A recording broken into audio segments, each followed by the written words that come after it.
Hi, Sucharita, and hello everyone to our special episode of this video series called Seven InsurTechs.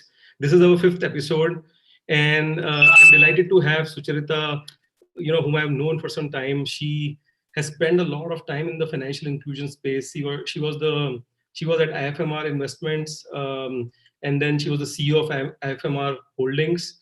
Worked at IFMR Capital. She is recognized as a young world global leader at the World Economic Forum. And currently, she's the co-founder and CEO of this very interesting company called Kaleidofin. And we are going to hear a lot more about the firm itself and especially what they're doing in the insurance space, especially as it relates to micro insurance. So welcome to the show, Sujata. Thank you so much, Amit, and thanks for the opportunity. Sure. So I think a good place to start this discussion will be to know a little bit more about Kaleidofin and what is your mission, what is the team. There are a lot of things that you do sort of outside of insurance, and we'll basically spend a lot of time on insurance. But explain to us the company in your own words. Sure. So Kaleidofin is a neobank. Our mission is really to make customers' real life goals come alive by delivering them appropriate and tailored financial solutions.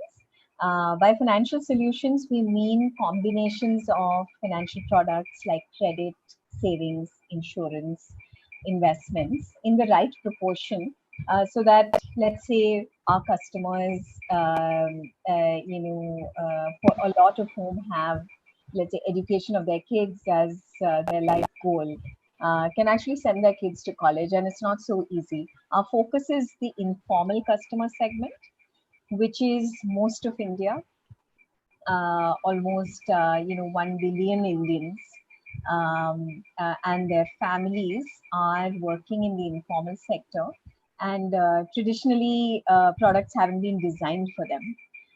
So we really want to bring financial products together in a way that it's much more intuitive for the customer. The customer can relate to it.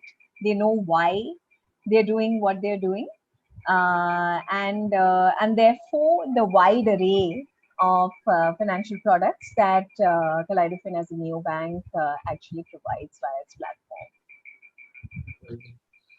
And in terms of financial services, what is sort of your offering in the market? I know that you talk a lot about micro insurance, but wanted to kind of get into a slightly more details. Yeah. I'll tell you about our solutions approach. The reason why I'm saying the word financial solutions rather than financial products is because product is a manufacturer term and the solution is a customer term. So what's happening today in the market is that mutual funds sell fund products, NBFCs sell credit products, insurance companies sell insurance policies. But the customer's life is exactly the same. There is one life, there's one goal. And all of these different products, the customer doesn't quite know how to bring them together. There is no access to financial advice beyond the top, let's say, 1 million customers in India. It's only available to the uber rich. And imagine, just to give you an example, imagine you walk into a car showroom and instead of the person showing you a car, he's actually trying to sell you a steering wheel and tires and gears, and you're being asked to put it all together. We're actually doing that for the retail finance customer today. So one of our key financial solutions is called Lakshya. It's a combination. It's aimed at the informal sector customer who is quite fragile in financial health. That's because their cash flows are volatile, both income and expenses. And so Lakshya is a very conservative financial solution that helps our customers reach towards their life goal. Lakshya is made up of three components largely. It's made up of one, a regular investment in a liquid fund or a short-term debt fund.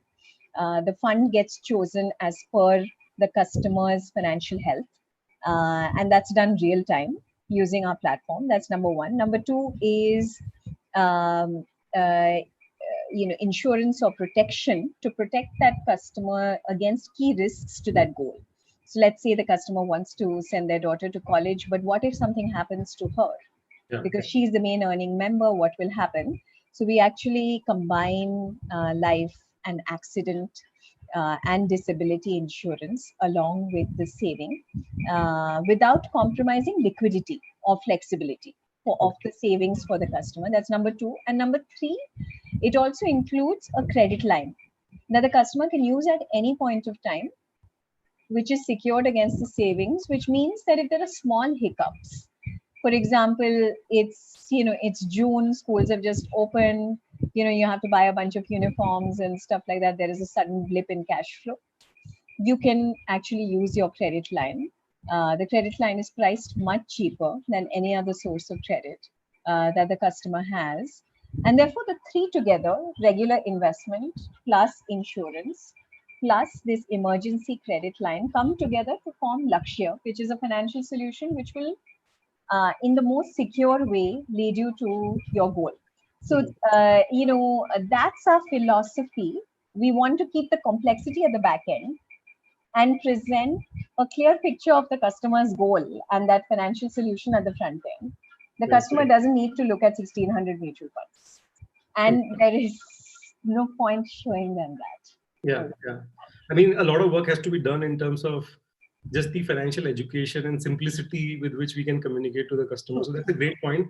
A related question was, and this was a question from Rahul, he's facing some audio difficulties, but what he was asking is that usually in microfinance, they club insurance with lending, but you seem to have kind of, taken a sort of, a route where you're bundling insurance and savings. So what is the inspiration for that? Why are you doing in that way? Yeah. So, what we found is that customers are fundamentally motivated by their life goals. Right? You don't see very often on Twitter or Facebook somebody saying that, hey, you know what, I just bought an insurance policy, I just got a mutual fund. People don't do that, right? I mean, they said, hey, you know what, my daughter got admission to such and such university. You might find that. So they get excited about their life goals, and you need that motivation. You need a reason to say, why do I need insurance? So now, because our customer conversation in our UI UX always starts with the customer's life goal, that's the hook. So the customer knows that, okay, the reason why I'm buying insurance is because I want to send my daughter to college. It costs 500,000 in 3 years' time. If something happens to me, my daughter still goes to college. So A, it becomes much more motivating for the customer. B, it's a real sale. When you bundle it with credit, very often, whether you like it or not, it's a forced sale. Whereas with savings, fundamentally, because you don't need to do it, right? It's your extra money. It's a very genuine sale. And the customer is voluntarily coming forward to say that I want to save towards my daughter's education. And yes, I want to ensure that journey as well. And the thing is that there is no point selling a savings product when you know that these big roadblocks would make a big difference to that customer's life goal. So it provides that nudge to the customer and also makes for a much more informed, genuine sale. Right.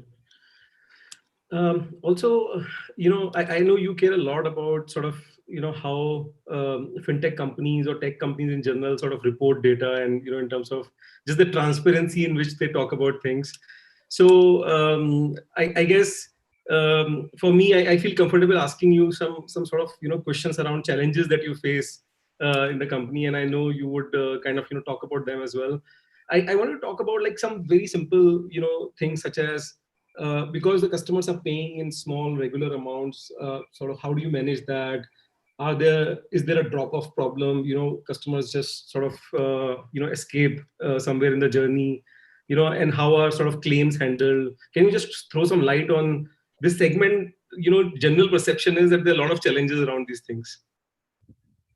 No, there are definitely challenges, and the devil lies in the detail and in the execution. So one of the things we've done is that we recognize the fact that customers, our customer segment, there are two components. There are some who own smartphones, and there are some who own feature phones. And I would say it's sort of 30% smartphones, 70% feature phones. Irrespective of actually whether they own smartphones or not, one big recognition is the fact that assistance is required for this customer segment. It's not like just because you have a smartphone, it solves all problems and suddenly you become the master of your destiny. That's really not the way it works in real life. So we've embraced assistance. That's number one, and that's quite important in the context of some of the questions you're asking. So for example, when we actually onboard customers, we have a program called Kaleido Assist. Uh, Kaleido Assist is now present in about 1,000 pin codes of the country. We are present overall in about 2,500 pin codes of India today, and largely tier 4, 5, 6 locations, which would mean, down from the district level right to the panchayat level. And, what we have done is really made our own customers our ambassadors. So our customers are largely women, and a lot of them are looking for more ways to be entrepreneurial, especially the more confident ones. Because the best way you can learn is from your friend, right? From someone who you know, from someone who you trust. And therefore, we set up this Kaleido Assist program by identifying the smartest of all our customers, identifying who is entrepreneurial, who's looking for this opportunity, and really making them our brand ambassadors and making them refer other customers, and not just refer, also help other customers know more about financial solutions, know more about how do you upload KYC, suggest leads, and really, become more influential in their own community. So this sort of assistance model is very key for us to solve many of the questions and challenges that you're laying out. So, for example, we have made the claims management process extremely easy for the customer. One, by anticipating what information requirements can be collected well in advance. So number one reason for no claims is that customer doesn't know about insurance, right? They've been sold it, but they've forgotten about it. This is very common, right? For example, you might have a credit card, but you may not know that you have travel insurance, right? You might forget. You probably have accident and health insurance as well, but you probably don't remember, that you have it. And similarly, customers do need to be reminded again and again that, by the way, you do have this insurance, and we do that. So, for example, when COVID happened, we actually did a proactive communications program to make sure that customers know that they are insured. Second, we collect all the documents digitally in advance so that the claims process is easy. Thirdly, we manage the claims process. We don't send them off to the insurance company and say, now you deal with it. We manage that whole process. And, sometimes, for example, it's straight through. There is, for example, a death certificate, nominee's bank account details are required. It's really very simple. There are only these two requirements. But sometimes, it does happen that the claim was registered very late because the customer just simply didn't realize at that point that they should be claiming this amount. We will pursue also these cases because these cases have merit. And so we do have a function to assist these customers and to have sort of Kaleido Assist also assist these customers. Because, and especially during this pandemic, I cannot tell you how useful Kaleido Assist has been. Because, these are people literally, who do you meet? You probably meet your neighbors and, people in and around your community, literally. how close our circle has become. And Mhm. therefore, having that hyper local presence is super useful. So, this is how we do it. We also, of course, cut out the clutter in terms of exclusions, make the terms and conditions simple. And it's really about if you keep saving towards your goal, this insurance will be valid, Right. and you will be protected against this risk. Right. When we talk to people in the insurance industry, one of the things that kind of, when they look at an agent-led model, they usually say that there are issues on both sides, right? So there is mis-selling done by the agents, and I have seen that in my case as well.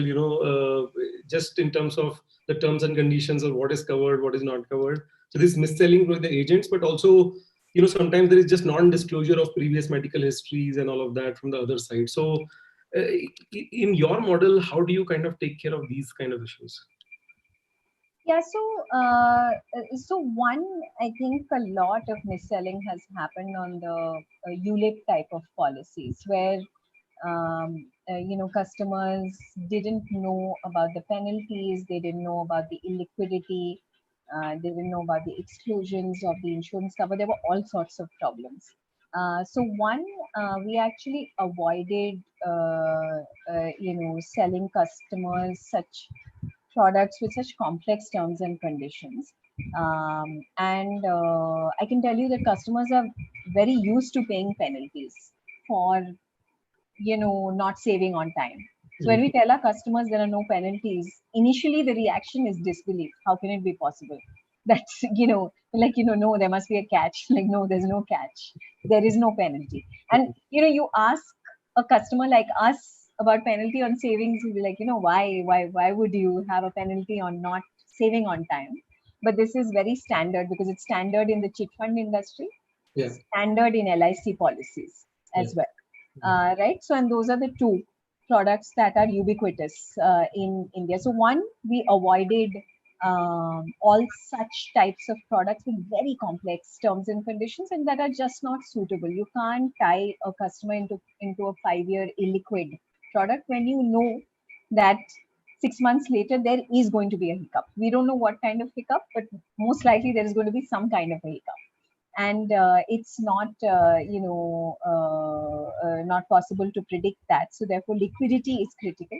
Secondly, no exclusions at all on previous health conditions. We negotiated that out with the insurance providers, and insurance providers have been very responsive, and I think are recognizing this customer base as one that is significant, and is going to be the future power of India for tomorrow. And thirdly, I think the clubbing together with savings and the life goal really provides the customer that motivation that's required. So those are some of the ways in which we handle some of these naughty issues. It does mean that, for example, we chose group term life and accident insurance to give our customers the most competitive insurance price. um, it means that revenues will come from other products, but that's fine. I think we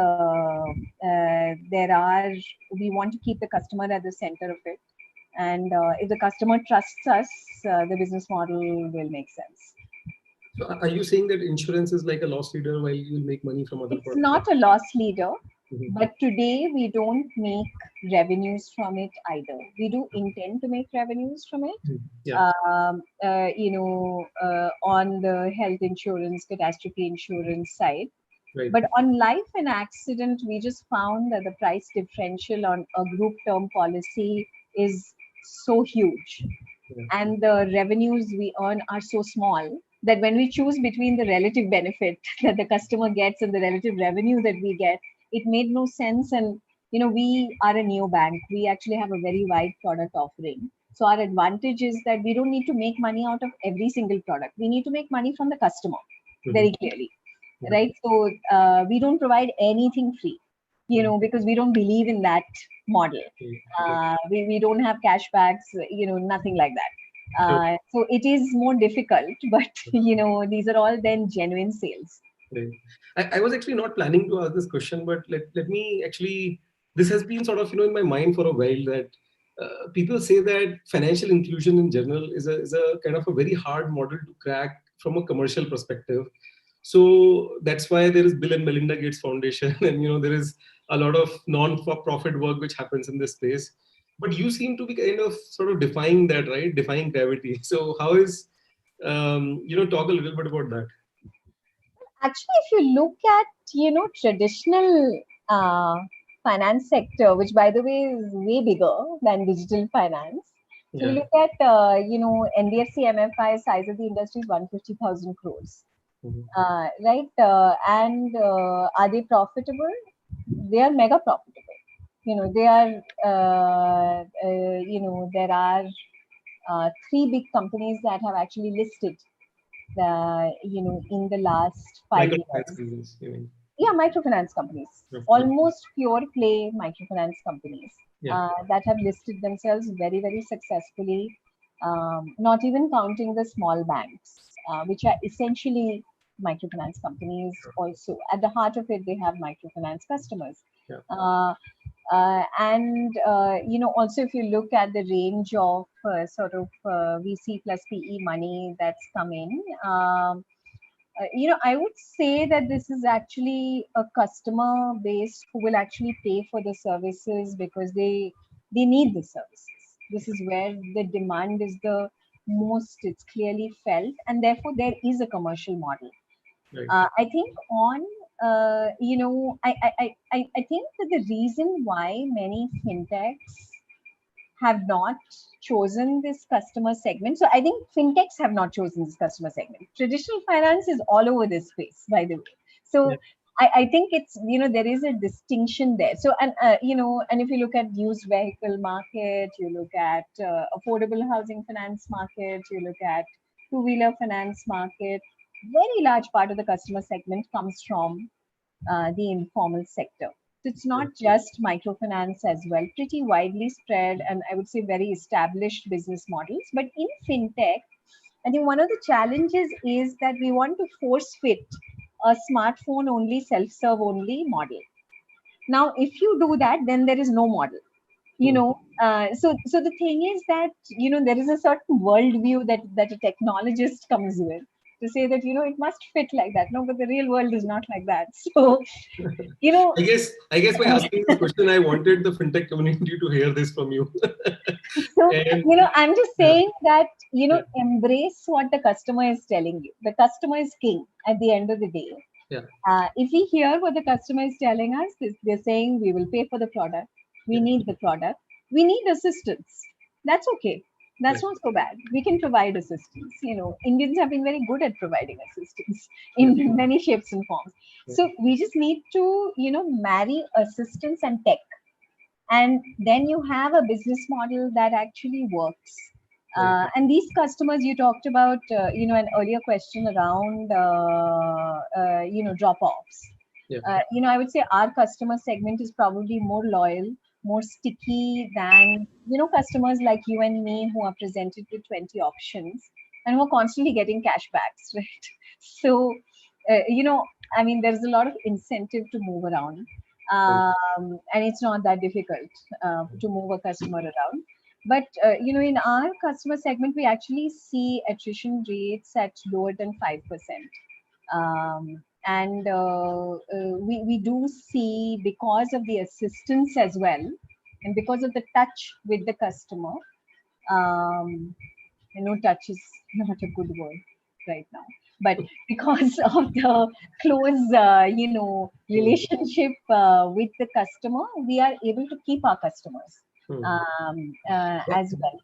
That actually reminds me of a thing I wanted to ask you. So, you are dealing with the, bottom of the pyramid customers in rural, semi-urban, urban areas. As somebody who has kind of, your entire life's work is in this space, right? So, have you actually gone out and met some of these customers? And is there a special story that you might want to tell our audience? Yeah. So, I mean, honestly, I'm out in the field all the time, apart from right now. And this, pandemic is brewing, so it's kind of a bit frustrating. But we'll I'm sure we'll get to the end of it. Yes, absolutely.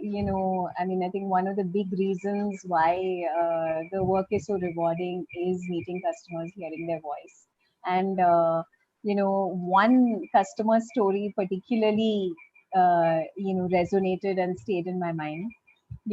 So this is a customer who's essentially a tailor, and she earns money very, very regularly, right? Because there's school uniforms, there's blouses, there's all sorts of business all the time. Yeah. And she was quite successful Mhm. in her business. She was sort of, nobody was working for her, but she had a flourishing business. She had significant, daily surpluses, literally. And she would actually, put away something like 50 rupees every day, Okay. which was her daily surplus. And if you think about it, 50 rupees every day is about 1500 rupees a month. Yeah. There are no weekends.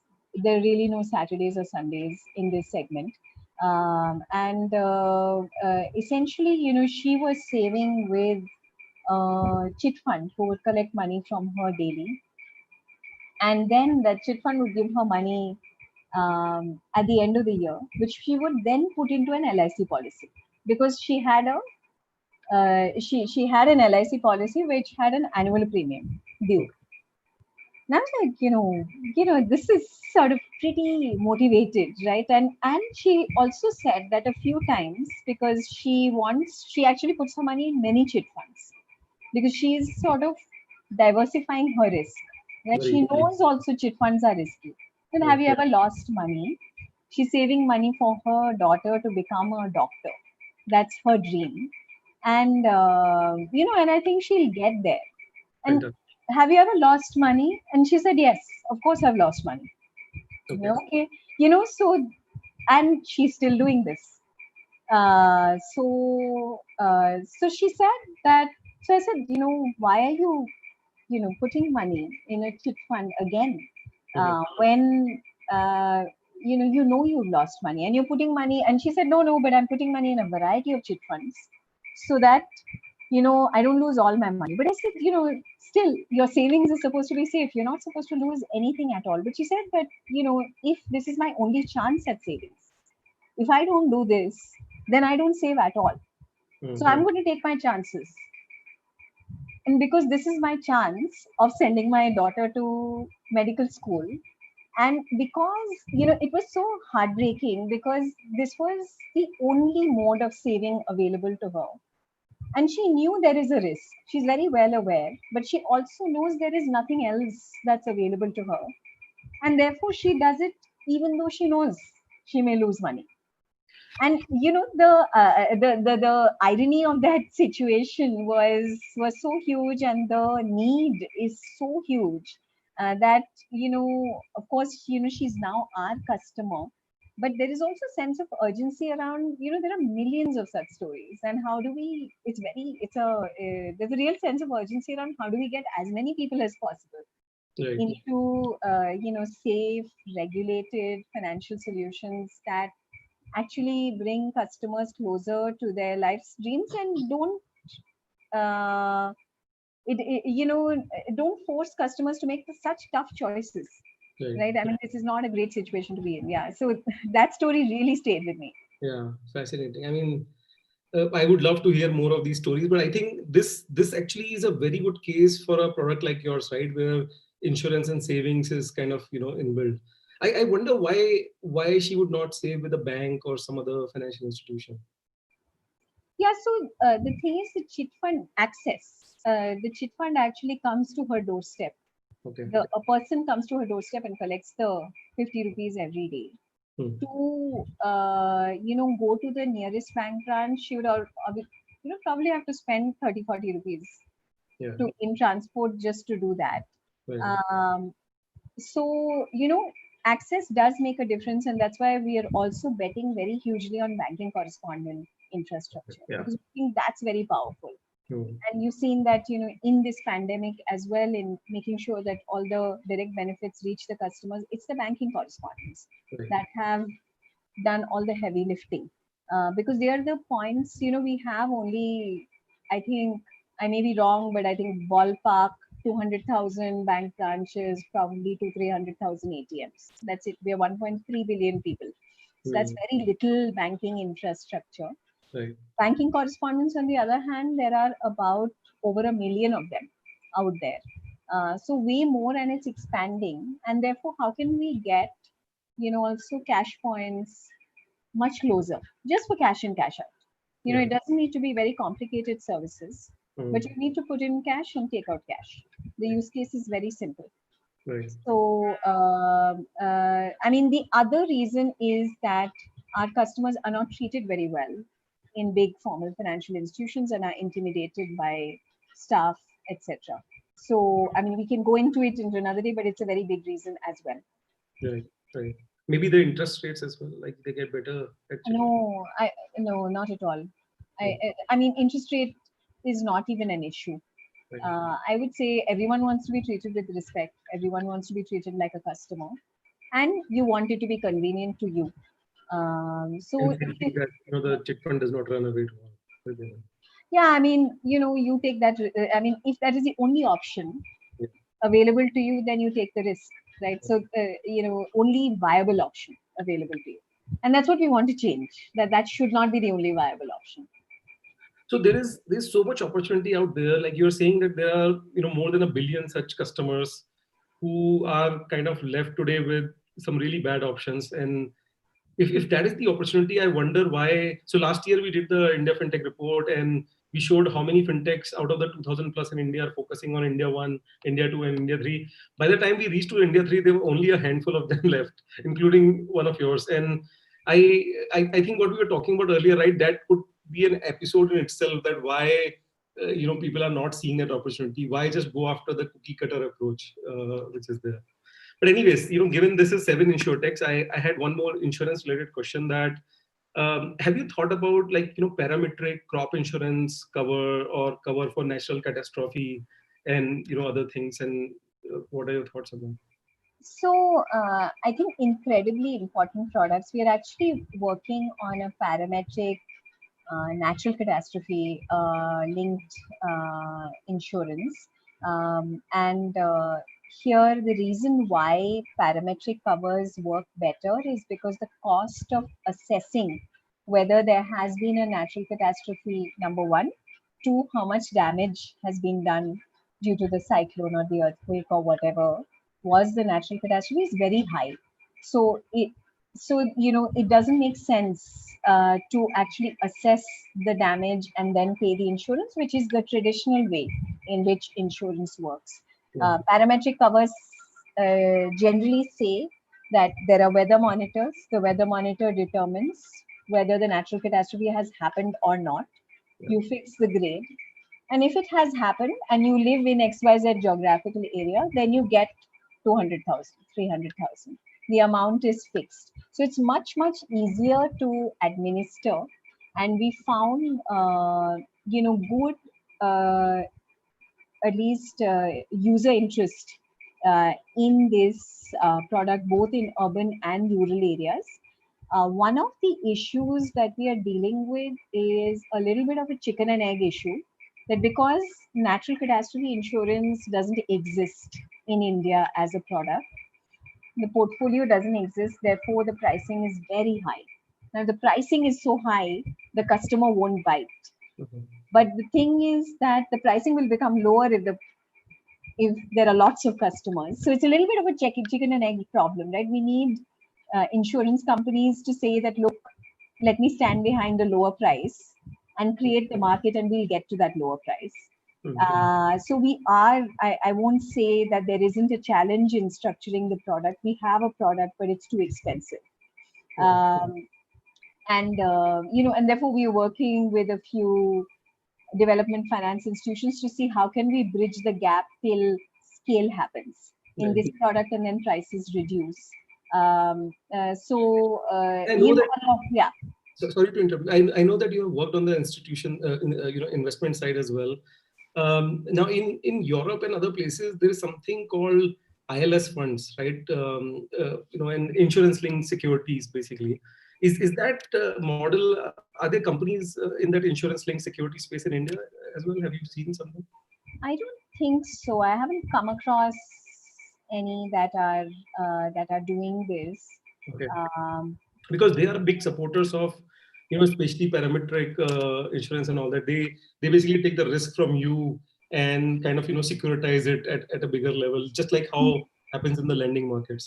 yeah, no, I don't.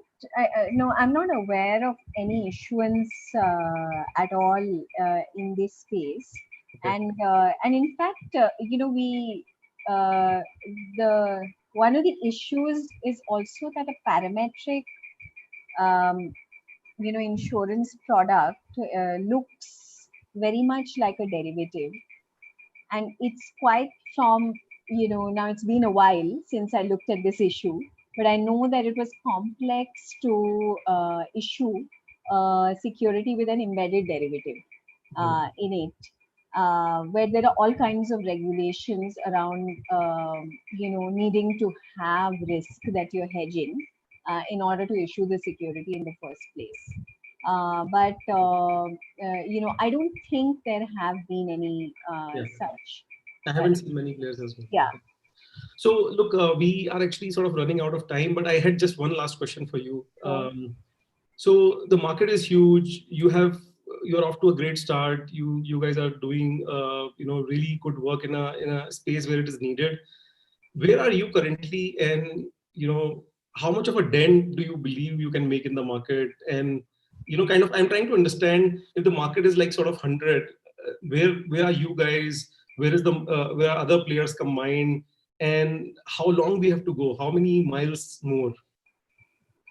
miles to go before we sleep. So the market, of course, is huge, right? We already discussed the size of the Yeah. market. Currently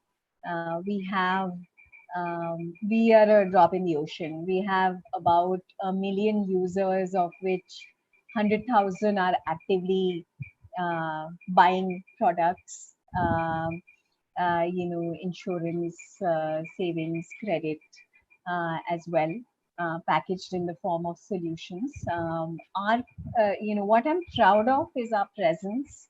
I think we've managed to crack a very wide geographical presence, and it enables us to grow out of hubs. So we are present in 2,400 of 16,000 pin codes in the country, and that gives us a very nice base to grow from. We want to grow around these hubs. Yeah. Clearly, given the size of the market, very, very long way to go. But I'm sure, there will be other market entrants as well. It's only a matter of time. We, of course, want to capture the market, and the idea was to be the first mover in this space, know the customer the best, really have access to the most data, therefore be able to provide the best financial solutions as well. But I think we are at a stage of life where more is better, and it would. I'm very hopeful that there will be Yeah. more players entering our customer segment, and it will make it even more exciting. So honestly, miles to go, but that's also the excitement of the journey. Right. Right. So, everybody else who joined us today, you should basically check out Kaleidofin. Their website is kaleidofin.com. You can reach out to Sucharita, I believe, on LinkedIn and as well as Twitter. Thanks so much, Sucharita, for joining you. Thanks for your time today.